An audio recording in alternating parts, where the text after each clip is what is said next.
დაგებრუნდით ძურფას ტელემაყურებლებო, ეთერშია ტელეკომპანია დრო, გადაცემით ბიზნესის დრო, ჩვენ დღეს საუბრობთ ეკონომიკაზე, იმ აქილევსის ქულზე, რომელიც საქართველოს აგერ უკვე თითქმის 2000 წელია ვერა და ვერ დაულაგდა და არც არავინ ფიქრობს, რომ სისტემურად ქართული ეკონომიკა დაალაგოს.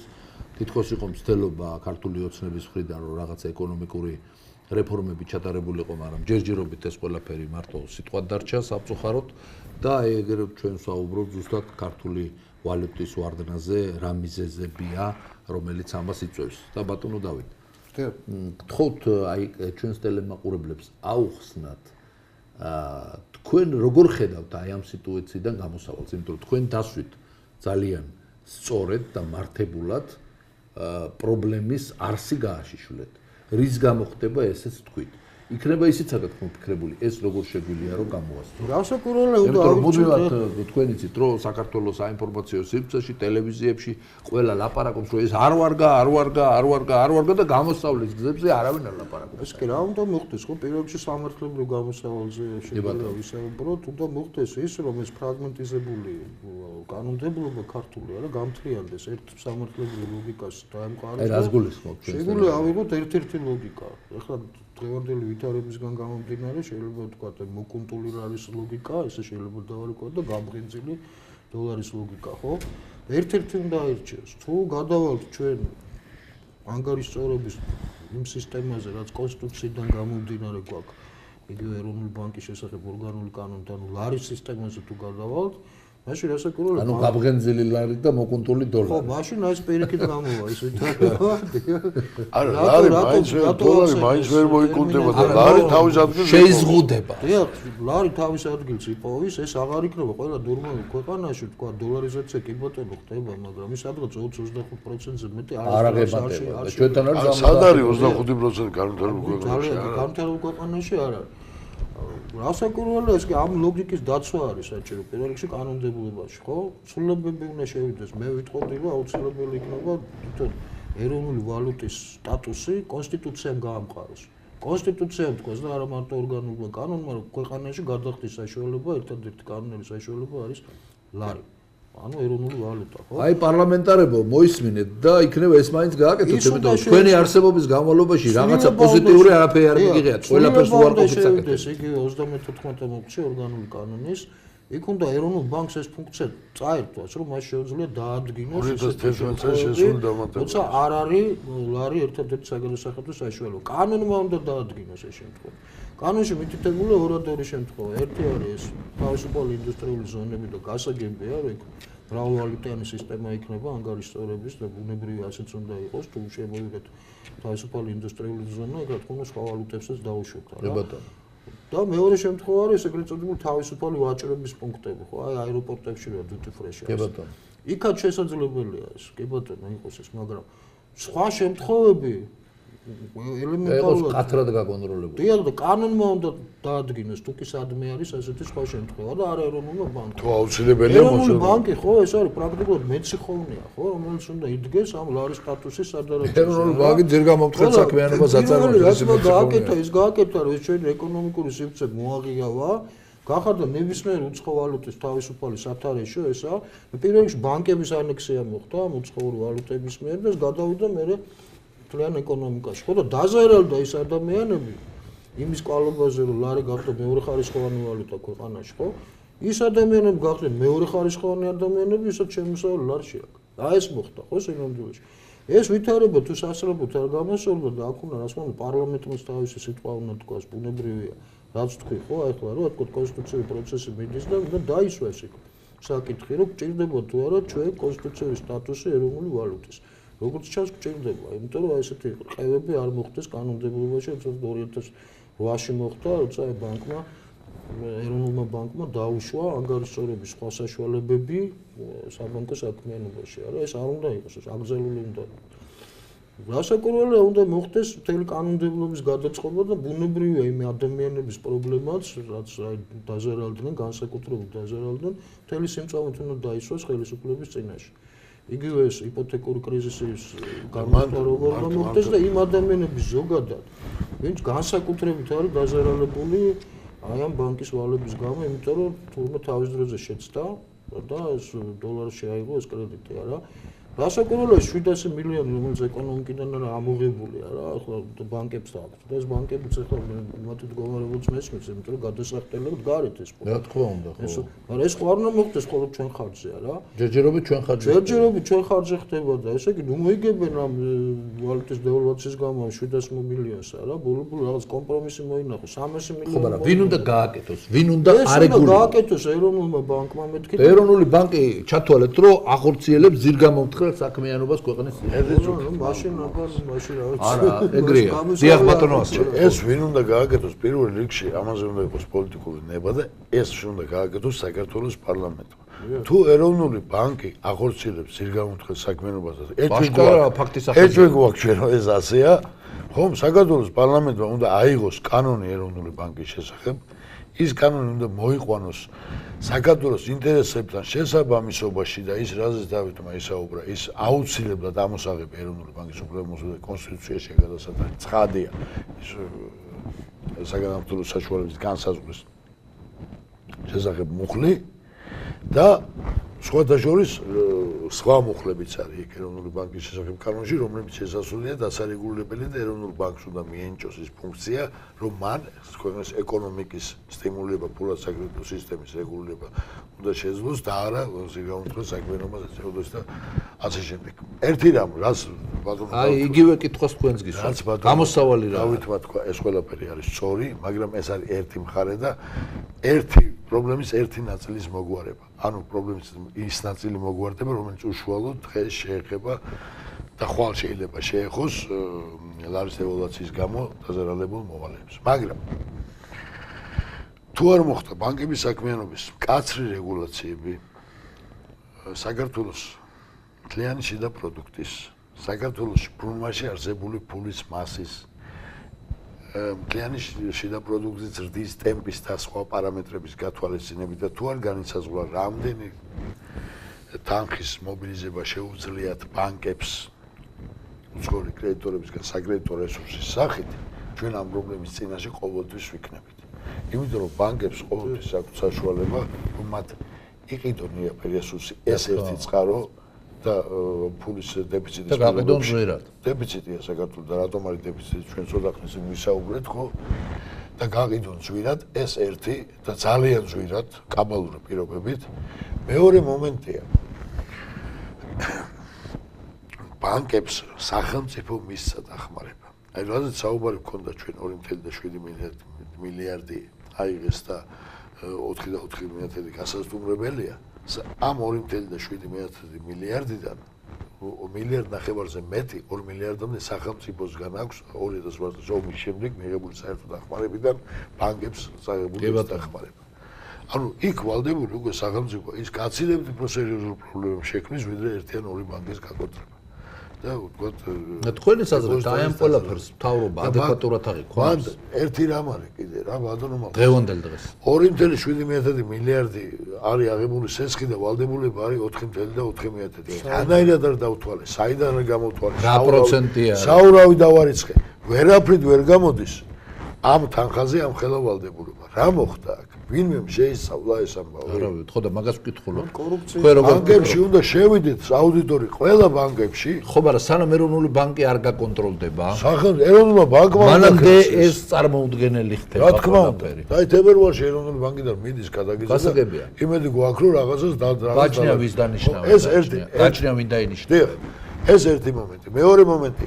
აუცილებლად მთელი კანონმდებლობა დაწყებული კონსტიტუციაზე ვისაუბრეთ. საგადასახადო კოდექსიდან.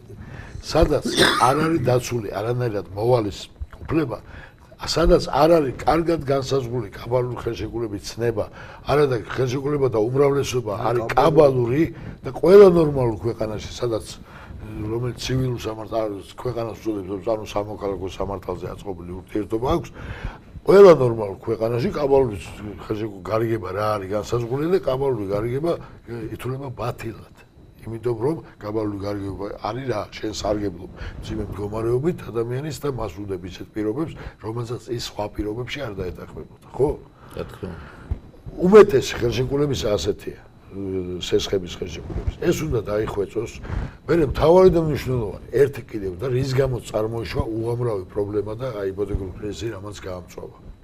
სამოქალაქო კოდექსის ერთ მუხლში წერია, რომ მეუღლეები არიან ერთობლივად ცხოვრების დროს შეძენილი ქონების თანამესაკუთრეები. მათ აქვს თანაბარი უფლება ამ საკითხებში. მეცაც გეტყვით, პრივატიზაცია რომელიც ჩატარდა 90-იან წლებში, პრივატიზაციის დროს ქონების პრივატიზება მოხდა ოჯახის ყველა სრულწლოვან წევრზე. ანუ არა მხოლოდ მეუღლეები, ოჯახის ყველა სრულწლოვანი წევრი, რომლებიც მაშინ იყვნენ ოჯახის წევრები სრულწლოვანი, არის თანამესაკუთრე. იგივე სამოქალაქო კოდექსის სხვა მუხლში წერია, რომ თუ რომელიმე ერთმა თანამესაკუთრედამთაგანმა მოინდომა ქონების დარეგისტრება, მას შეუძლია წავიდეს და საჯარო რეესტრის შესახებ კანონმდებლობაში იგივე წერია, მას შეიძლება მივიდეს და თავისზე დაირეგისტრიროს ეს ქონება, ისე რომ თანამესაკუთრეებს არაფერი არ უთხრას. ანუ შეიძლება მე გავეპარო ჩემს მეუღლეს ჯუმად რეესტრში და ჯუმად დავირეგისტრო ის ქონება ჯუმად, ისე რომ მან არაფერი არ იცის. ეს წარმოშობს ჩემს უფლებას, რომ მე ეს ქონება მე დავტვირთო ბანკში, იპოთეკით. და ეს ქონება გავანიო. ისე რომ მეორე თანამესაკუთრეს არავითარი უფლება არ აქვს თავი დაიცვას.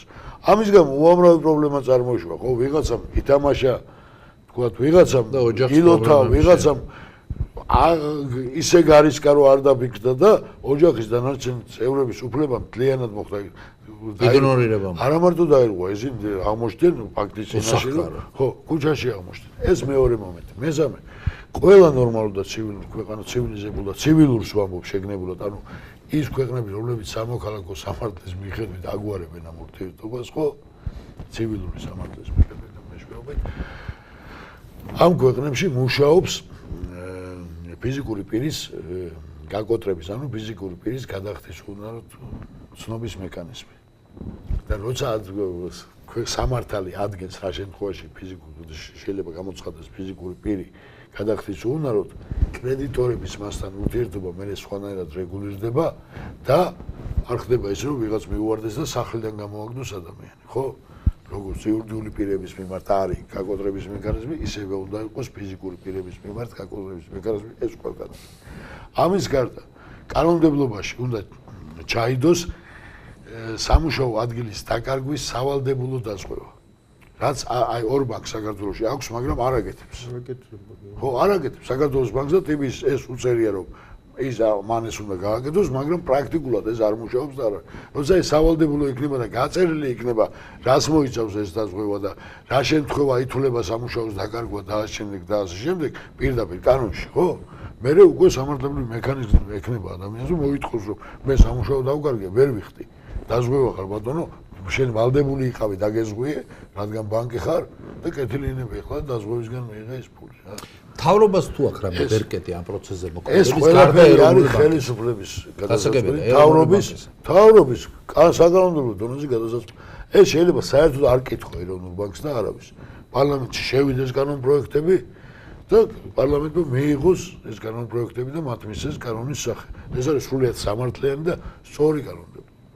ხო, საავსრულებო კანონმდებლობა როგორი გვაქვს და ამ ბოლოს ესე ამათ ხელისუფლებაში მოსვლის შემდეგ კიდე საავსრულებო კანონმდებლობა როგორი გვაქვს ესე იგი პირველად გადის აუქციონზე ქონება საბაზრო ღირებულების ნახევარფაში და როგორც წესი ეს საქართველოა წარდგენილ ქონებას გარედან არავინ არ ყიდულობს ისე თვითონ ყიდულობენ ხო ამ ერთმანეთთან დაკავშირებული პირები პირველ აუქციონზე არ იყიდება მეორედ უკვე გადის ნულოვან აუქციონზე და ქონება რომელიც ადამიანს ჩადებული $5,000 ვალში თქვათ ხომ დატვირთულია იპოთეკით ეს ქონება შეიძლება გიდეს 100 და 150,000 ნულოვან აუქციონზე შეუძლია მან იყიდოს $5,000 ან უარესად აკეთებენ 10,000 და უამრავი ფაქტებია ჩვენ ამას ვსწავლობ და ვმუშაობ უარესი ფაქტებია $10,000 ქონდა ვალი ადამიანს საწყალი მოხუცკალი ნულოვან აუქციონზე გაუყიდეს 5,000-ად ბინა 5,000 კიდევ ვალი დაუტოვეს და ბინაც წაართვეს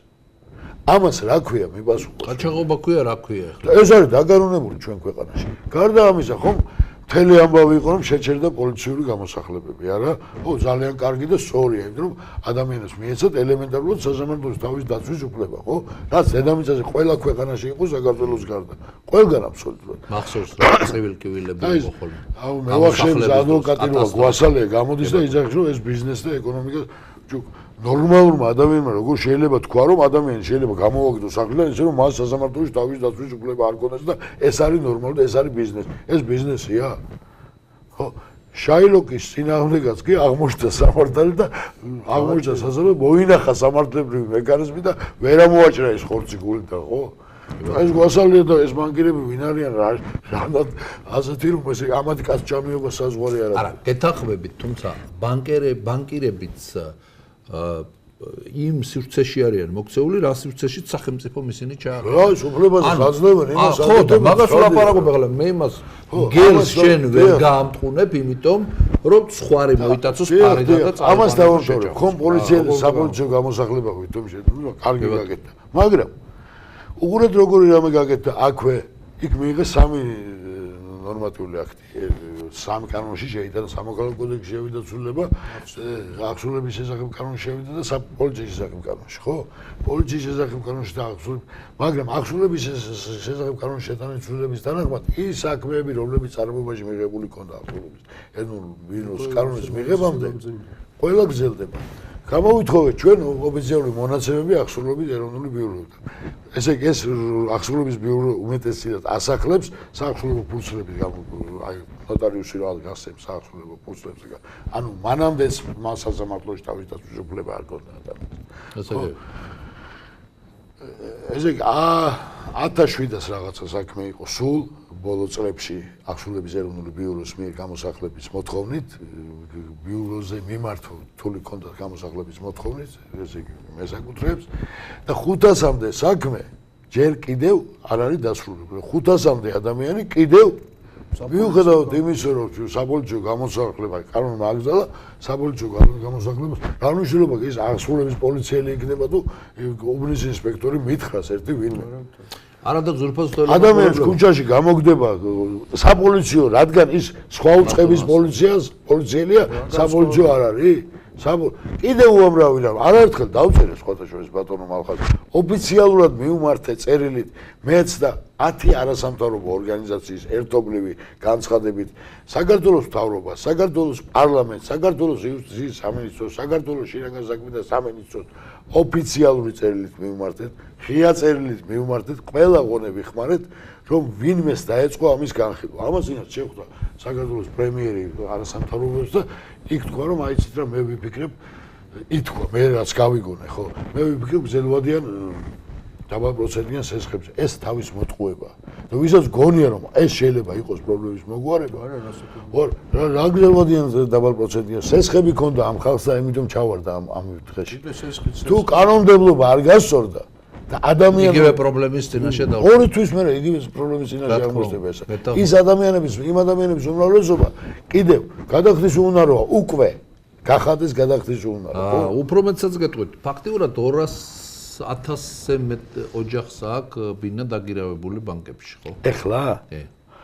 2 მილიონი კრედიტორი ყავს საქართველოს ბანკებში. 2 მილიონი კრედიტორი ყავს, მაგრამ ბინები იპოთეკური მემორანდუმი ყველა სესხი უზრუნველყოფილია. აბსოლუტურად არაუზრუნველყოფილი სესხები საქართველოს ბანკებში არ არის. ყველა სესხი უზრუნველყოფილია. ანუ ფაქტიურად ძვირფასტელი მაყურებლებო საქართველოს 2 მილიონი მოვალე ყავს. ბატონო ასლან, ბატონო დავით დაგირავებულია ბანკებში. რეალურად ეს ესეა და ჩვენ ტელეკომპანია დრო აპირებს აი მემართულებით საკმაოდ მნიშვნელოვანი გადაცემები მოამზადოს იმისთვის, რათა ეს უბედურება დამთავრდეს ქვეყანაში. ჩვენ იმისთვის არ გვიბრძოლია მეც და ჩემს მეგობრებს, რომლებიც აქაც ხედავთ და კიდევ მრავლად არიან 97 წლიდან მოყოლებული, რომ ქვეყანა, რომელიც გამონთავისუფლეთ მონობისაგან, ახალი მონობის უღელი დავიდოთ, თუნდაც ფინანსური მონობის უღელი.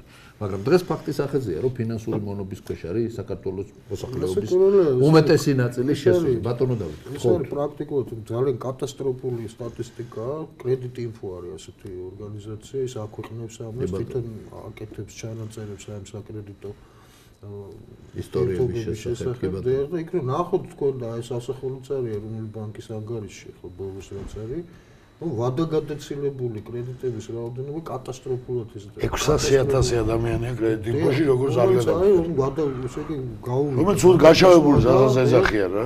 არავითარი ასლობმა თქვა, რომ არავითარი საკანონმდებლო ჩარჩო ჩვენ არ აქვს. ხო, იურიდიულ პირებზე გვაქვს. როცა გაკონტროლების საქმეები იწყება და ფიზიკურ პირებზე რა ხდება ამ შემთხვევაში? გვაქვს ერთადერთი მექანიზმი, რომ მოვარდოს სახში და საერთოდ გამოაქვს. ეს არის რა ველურობაა, ხო? ეს არის უკიდურესად ძინო მდგომარეობა სამართლის თვალსაზრისით ქვეყანაში არა. რა თქმა უნდა, როცა ეს ადამიანი ხდება გადახდის უნარო, მის მიმართ უნდა დაიწყოს პროცედურა, რეაბილიტაცია უნდა მოხდეს, ხო? გარკვეულად რესტრუქტურიზაცია უნდა მოხდეს ვალების. გადახდის მექანიზმი უნდა მოიყვანოს. გადახდის მექანიზმები უნდა იქნეს რაღაცნაირად გამოძებნილი ადამიანისთვის და ის უნდა ასე ვთქვათ საზოგადოების ყურადღების ქვეშ უნდა იყოს და არ უნდა მოხდეს ისე, რომ აბსოლუტურად ჩამოვწეროთ ეს ადამიანი და თვითკვლელობის სუიციდის შემთხვევები ხო ამრავი.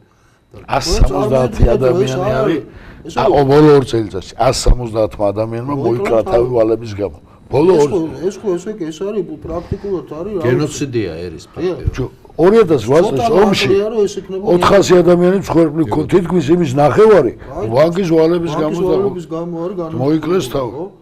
თქვენ წარმოიდგინეთ რომ ამაზე არ ფიქრობს, ხო არც პარლამენტი ფიქრობს, არც არავინ არ. და რა საკეთებენ საერთოდ? იმიტომ იყო ამ ჩემ მოწოდებაში რომ თვითონ ეს მოვალე როცა ესე მთავრობა არ აკეთებს, მაშინ ძალა ხალხშია, ხო? რა თქმა უნდა. ხალხმა უნდა მოახდინოს ზეწოლა მთავრობას. ხალხი აძლევს ძალას, ხელისუფლებას. რასაკურველია და მე რომ მართლ პარტიას და მე თუ არ აკეთებს, მე ხალხი თხოვს პასუხს. რასაკურველია და ამას ვამბობ რომ ამ პრობლემებზე თუნდაც ლეიბორისტებმა გადაწყვიტეს ეს არის პირველ ხარისხოვანი პრობლემები, ყველაზე უფრო მნიშვნელოვანი და აი ამ პრობლემების ფონზე მიდის რაღაც აბსოლუტურად უაზრო ესეთი პოლემიკა, რაღაც ისეთ საკითხებზე, რა თქვა რეჯიხამ და რა თქვა რაღაცა სულ გაუგონა რაღაცებზე კამათი. ეს ხო არ არის სასაცილო საკითხი. ეს არ არის რასაკურველია. ჩვენ ეროვნულ თვითშეგნებას, თვითიდენტობას როგორც ეკონომიკური თვალსაზრისით გვართმევენ, ისე სულიერი და კულტურული და თვითების თვალსაზრისით გვართმევენ. ეხლა როდესაც გიგზალავენ, ხო და ბატონო, არ არის, ეგეც არ არის ხელწამოსაკრავი საკითხი ხარ მე. კი ბატონო, თუმცა საფუძველი არის ეს ეკონომიკური სოციალური იმისათვის რომ გაღადაგებული და გაუბედურებული ადამიანს ყველაფერს მოახვევ თავს. აბარა საკურველია და ყურადღება რომ გადაიტანა. იმისთვის ის აღარ არის არაფერი. ჭექდება ხო? კი ბატონო. ეს არის არამედ ეს არის პირველ ხარისხოვანი თემა. რამდენჯერ უმსჯელია პარლამენტს ამ თემას. არც ერთხელ არ არც ერთხელ ეს ხო არის უზარმაზარი. მე მახსოვს 3 წლის წინ 2 მილიონი ადამიანი არის ბანკის კაბალაში. და არავის არ აინტერესებს. თქვენ რომ ნახოთ ეს საკრედიტო ხელშეკრულებები, აბსოლუტურად ყველა არის კაბალში. აბსოლუტურად ყველა. ყველა. და რანაირად ეხლა ამაზე თუ არ ვჟელოს პარლამენტი, აბა ნუ მაშინ ერთი მომენტი, კანონმდებლობა საშუალებას აძლევს რეფინანსირების განაკვეთის გაზრდის შემთხვევაში ბანკმა მოუმატოს პროცენტი. და იგივე მსესხებელს მოვალეს კანონმდებლობა არ აძლევს საშუალებას რომ რეფინანსირების პროცენტის შემცირების შემთხვევაში პროცენტი შეამციროს, ხო? შენ თუ გააქვს ამის უფლება ერთხრივი უფლებები რო თავი დარჩა ესე აქვს უფლებები და მოქალაქეს რო არ აქვს ესეთი რამე დედამიწაზე არის ამაზე კაბალური რა შეიძლება იყოს 398 მოგზეთ არტყლობით კოდექსის ის არის გარკვეულწილად იძლევა საშუალებას თუ გაუარეს და მდგომარეობა ამ შემთხვევაში შესაძლებელია კონტრაქტის გადახედვის საკითხი დადგეს. კი, არის ასეთი, მაგრამ ეს არის აბსოლუტურად თეორიული, იმიტომ რომ ორხრივი ნებაა საჭირო, ხო, ბანკი უნდა წარმოქმნას. შეიძლება დადგეს და იმას არ უნდა. არ უნდა და გეტყვის უარს და დამთავრდება ამით, ხო? იმიტომ იყო რომ მიუთითე 399 მუხლი, ხო? ესე კი ფლატასე არ არის საქმე. ის მოიყვანონ შესაბამისობაში ის. მოიყვანონ აი სამართლებრივი ლოგიკა. და ბაზა ექნება სამართლებრივი. ამ საკითხს ესე იგი რაღაცნაირად მიეხედოს, ხო? ხო არ შეიძლება იმის გამო რომ დოლარი ავიღე თავის დროზე. კი, აგერ ბატონმა ივანიშვილმა გვირჩია, რომ მენეჯერი დაიქირავეთო და ის გასწავლითო რა ვალუტაში უნდა აიღო კრედიტი, ხო? მაშინ როცა ესე იგი ეროვნულმა ბანკმა დაუშვა თავის დროზე ამ ესე იგი უცხოურ ვალუტაში კრედიტების ასე ყოველგვარი შეზღუდვის გარეშე წამორიგება, ხო? და ეს რასაკურველია ბანკის პოლიტიკა იყო ასეთი, რომ ძირითადად კრედიტების უზარმაზარი ნაწილი აქვს გაცემული 70% და მეტი ამ დოლარში. მაშინ როცა იცის წინასწარ ბანკმა რომ ადამიანის შემოსავალი აქვს ლარში. თუ რისკია ხო, დაბრუნების რისკი არა, მარტო მე რატომ უნდა გავრისკო, არა, ბანკმაც ხო უნდა გავრისკოს, არა, ხო იცის მაგრამ შემოსავალი ლარში აქვს და დოლარის გადახდის შემთხვევაში პრობლემები შეიძლება. არა მხოლოდ გარიგება, კანონმდებლობა კაბალური. იმას რატო არ აყავს მენეჯერი? ის ინსტიტუციონალიზებული დაწესებულებაა, ხო, იურისტების მეტი და ეკონომისტების მეტი რა ყავს? მე ერთი ადამიანი ვარ, რა. მე ჩემი რისკების შეფასება უფრო ნაკლებად შემიძლია, ვიდრე ბანკს. ბანკმა არათუ შეაფასა ეს რისკი, რა შეგნებულად წავიდა ამას. შეგნებულად წავიდა, იმიტომ რომ 700 მილიონი გაიკეთებინა, ხო? ხო რომ ნახოთ ეხლა და შეადაროთ ეს ბლუმბერგის სისტემა. ეს 700 ბატონო და გაწყვეტ აუქციონები ტარდება ამ ბლუმბერგის სისტემით, რა. აბსოლუტურად დახურულია იქ ინფორმაცია. ვის რამდენი აქვს დოლარი შესყიდული, ვის რამდენი გაყიდული. ადრე იყო ეს. ეკიდე ღია იყო. ეს არ ეკიდე ეხლა რა ხდება? ბირჟა იყო სადაც ბირჟა არ არის. ჩება მე შთაბეჭდილება, რომ ესე ბანკები ხელოვნურად აკდებენ კურს, ლარის კურს, რომ მათ ხელშია, ხო? დოლარის მასაც მათ ხელშია, ლარის მასაც მათ ხელშია. ძირითადად ეგენერიან სუბიექტები, რომელიც ვაჭრობენ, ხო? ბლუმბერგის სისტემით, არა და კურსი მათ ხელშია. დაჭირდებათ მეტი ფული დააგდებენ კურსს. რა თქმა უნდა. ეს როგორ შეიძლება ეს ხომ ეს როგორ არის პრეცედენტი რაღაცა დაცვა ხო საშუალო როგორ გამოყავს მე ეროვნულ ბანკს ხო საშუალო გარიგებების მოცულობით კი არ გამოყავს დილას თქვა $10,000 გაიყიდა რაღაც კურსი ოთხონა რაც დაფიქსირდა საღარ მე 4% გამოყავს მე მაქსიმალური კურსი შეიძლება საშუალო კურსი იყოს ხო მაგრამ 2.30 მაგრამ ერთხელ გაიყიდოს თქვა დღის ბოლოსკენ 2.57-ზე და გამოყავს ეს კურსი დიახ ესე იგი არანაირი მოტყუება პატრიოტებულო მოქალაქეებო თანამემნურო მეგობრებო გატყუებენ როცა ეროვნული ბანკი გიცხადებთ რომ ეს კურსი დაფიქსირდა ბირჟაზე არანაირი ბანკთაშორის სავალჯო ბირჟა საქართველოში არ არსებობს არანაირი ფასიანი ქაღალდების ბაზარი საქართველოში არ არსებობს არანაირი სავალუტო ბაზარი საქართველოში არ არსებობს ეს არის ეროვნული ბანკისა და ბანკებს შორის კარტელური გარიგების შედეგად მიღებული კურსი რომელსაც ჩვენ მომენტი რა ყლეფავენ ფაქტობრივად ეს არ არის ჯიბეში გვიყოფენ ხელს და იღებენ ჩვენი შემოსავლის 80%-ს ფაქტიურად მეტად ეს ფასები იზრდება ამ დევალვაციის გამო ბუნებრივია ყველაფერზე ფასები მატულობს და ადრე თუ ყოფნიდა სიტყვაზე 100 ლარი ეხლა არ გეყოფათ ის 100 ლარი 2 საათის გამო არა საქმე ის არის რომ ინფლაცია შენ ეს ფული რო დაგრჩეს დიდი ზარალი არ გექნება თქვა და გაიგებ რომ ქვეყნის ეკონომიკის განვითარება ჭირდება მცირე ინფლაცია მეშეპე უნდა გაიზარდოს და მაგრამ ის ფული შენ აღარ გრჩება საერთოდ ბანკში შენ რომ 100 ლარი გქონდა 50 ბანკში იხდიდი 50 გრჩებოდა ეხლა 100 ბანკს მე არაფერი აღარ გრჩება თავარი მომენტი აქ რაც არის კიდე აუცილებლად ხაზგასასმელი საქართველოში მოქმედებს ასევე კანონმდებლობა რომლის თანახმადაც დეპოზიტებიდან მიღებული შემოსავლები თავისუფლდება გადასახადისგან. ეხლა რა ხდება? საქართველოში არსებულ ამ 14 მევახში, 19 მევახშის კანტორაში დაგროვილი არის დაახლოებით 14 მილიარდი დეპოზიტი. აქედან 70%-მდე არის უცხოელი რეზიდენტები. უცხოელი რეზიდენტები, ან ჩვენი რეზიდენტები რო ფიზიკური და იურიდიული პირების. 76%-ზე მეტი არის იურიდიული პირების ამ მთელი მასიდან. ანუ რა ხდება? მე ვარ მაგალითად ასლან ბანკი, დათო არის დათო ბანკი, ხო?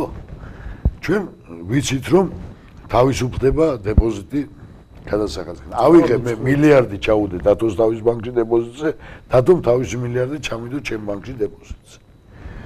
მე ავიღე 5% იმ მილიარდისგან ისა და გადასახადი არ გადავიხადე იმანაც აიღო 5% დეპოზიტი და გადასახადი არ გადაიხადა. ის ფული ორივესთვის რესურსია. ანუ მე რა რესურსის მქონდა, იგივე მაგ ხო უბრალოდ გავცვალე. კი ბატონო. ფული გავყიდე 19%-ად. ხომ 19%-დან უნდა გადავიხადო წესით გადასახადი. არაფერი ჩემო ბატონო, იმ დეპოზიტად რაც ჩადებული იყო იმ დეპოზიტიდან მე გადასახადი აღარ გადავიხადი. ანუ ეს არის გადასახადის პირდაპირ 19% ჩემჩას უხლიანად. დიახ, პირდაპირ მალავ არა, აკლებ დეპოზიტის საშუალებით მალავ გადასახადს. მალავ გადასახადს. კი ბატონო. უმარტივესი გასაგება თქვი, არა? კი, ყველაფერი გასაგებია. უმარტივესი მექანიზმია პირდაპირ არის ეს ბატონო ასლან ფინანსური აფერა. ჩვენი გადაცემისთვის განკუთვნილი დრო ამოიწურა, თუმცა მე გპირდები ძვირფასო ელემენტურებლებო, რომ ბატონ დავითსა და ბატონ ასლანსაც და კიდე სხვა იმ ადამიანებს, ვინც პირუთვნელად გეტყვით სიმართლეს, მრავლად შეხვდებით ჩვენს ტელეკომპანია დროში. მადლობთ იმისთვის, რომ ჩვენთან იყავით. ჩვენი სტუმრები იყვნენ ბატონ დავით ზარდიაშვილი, პოლიტოლოგი, ექსპერტი, ადგილობრივი მმართველობის ექსპერტი და ბატონი ასლან ფაღავა, ექს-პარლამენტარი და სამოქალაქო კლუბის ხელმძღვანელი. დიდი მადლობა იმისთვის, რომ ჩვენთან იყავით. მომავალ შეხვედრამდე გვალობთ.